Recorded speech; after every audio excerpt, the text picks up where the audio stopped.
ہمیں اس بات کا یقین ہے کہ اسلام کو نقصان صرف مسلمان سے پہنچے گا، یہود و نصارہ سے اسلام کا کوئی نقصان نہیں۔ جس طرح اسلام کو نقصان صرف مسلمان سے پہنچے گا، اس طرح دعوت کے اس کام کو نقصان صرف کام کرنے والوں سے پہنچے گا۔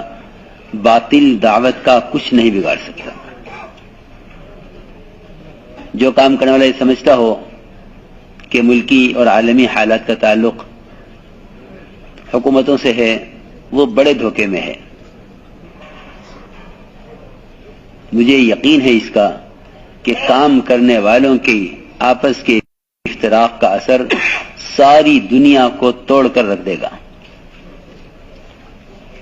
جتنا اسلامی نظام اور اسلامی ممالک متاثر ہوں گے،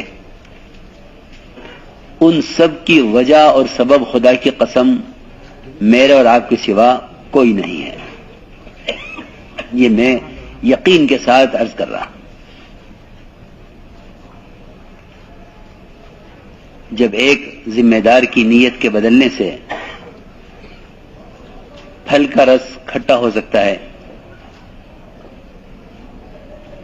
تو وہ کام کرنے والے جن پر عالمی ذمہ داری سمجھی جاتی ہے، ان کی نیتوں کا اثر سارے عالم پر کیا پڑے گا، اس کا اندازہ ہمیں خود کر لینا چاہیے۔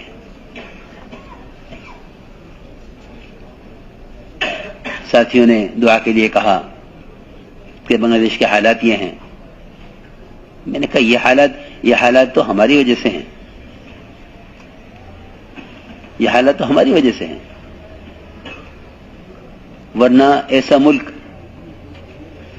جس کی بنیاد اسلام، ایسا ملک جس میں سب سے بڑا اجتماع دعوت اور دین کا مقصد، اس میں یہ حالات پیش آئیں۔ خدا کی قسم اس نظام کا کوئی تعلق حکومت سے نہیں ہے، اس سارے نظام کے بگڑنے کا تعلق یہاں کے کام کرنے والوں سے ہے۔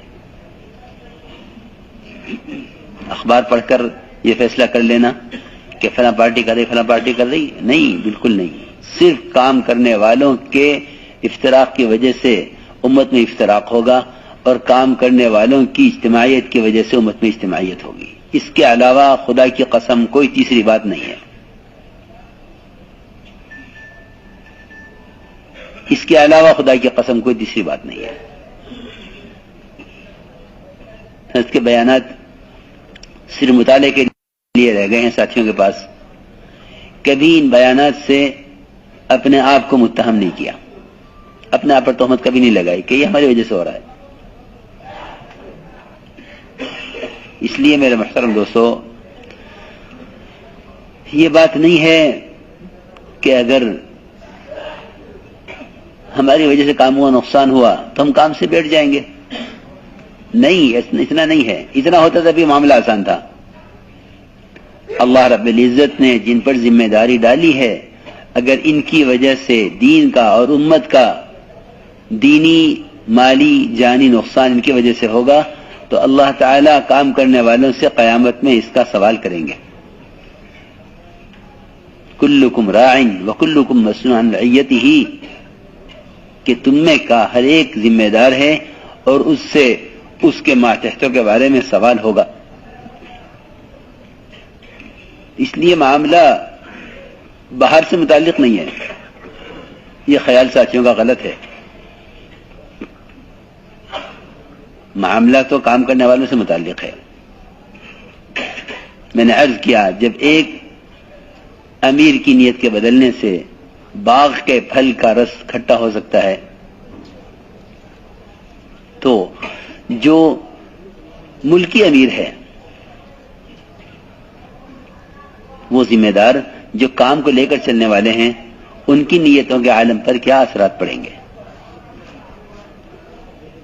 اس لیے میرے محترم دوستو، ہم میں سے ہر ایک اللہ کے یہاں اپنے آپ کو قبول کروائے، ہم میں سے ہر ایک اپنے آپ کو اللہ کے یہاں قبول کروائے، اور یہ ذہنوں سے نکال دو بالکل میں قسم کھا کر کہتا ہوں کہ اس کام میں آگے بڑھنے کا کام کرنے والے سے کوئی تعلق نہیں ہے. کام کرنے والے سے کوئی تعلق نہیں ہے. نہ کوئی کسی کے ذریعے آگے بڑھ سکتا ہے، نہ کوئی کسی کو آگے بڑھا سکتا ہے. کام براہ راست اللہ کا ہے. انتخاب اللہ خود فرماتے ہیں. اللہ یصطفی من الملائکۃ ورسلا من الناس. اللہ خود انتخاب کرتے ہیں کہ مجھے کام کس سے لینا ہے. اگر خدا نہ کرے ہمارے ذہنوں میں یہ بات ہے کہ ہمیں کوئی آگے بڑھائے اور کوئی ہمیں سپورٹ کرے، یا کسی کے ذہن میں یہ بات ہو کہ فلاں کو پیچھے کرو، تو کسی کو آگے بڑھانے، کسی کو پیچھے ہٹانے کا اس کام میں کسی کو اللہ نے اختیار دیا ہی نہیں ہے. بالکل نہیں. اس کا میں کہہ رہا ہوں کہ قرآن نے اس کی گنجائش ہی نہیں ہے کہیں کہ کوئی کام کرنے والا کسی کے ذریعے آگے بڑھ جاوے یا کوئی کام کرنے والا کسی کے ذریعے پیچھے ہٹا دیا جاوے. قرآن نے اس کی گنجائش، بھائی کلیم ادھر آ جاؤ، قرآن نے اس کی گنجائش کہیں نہیں چھوڑی.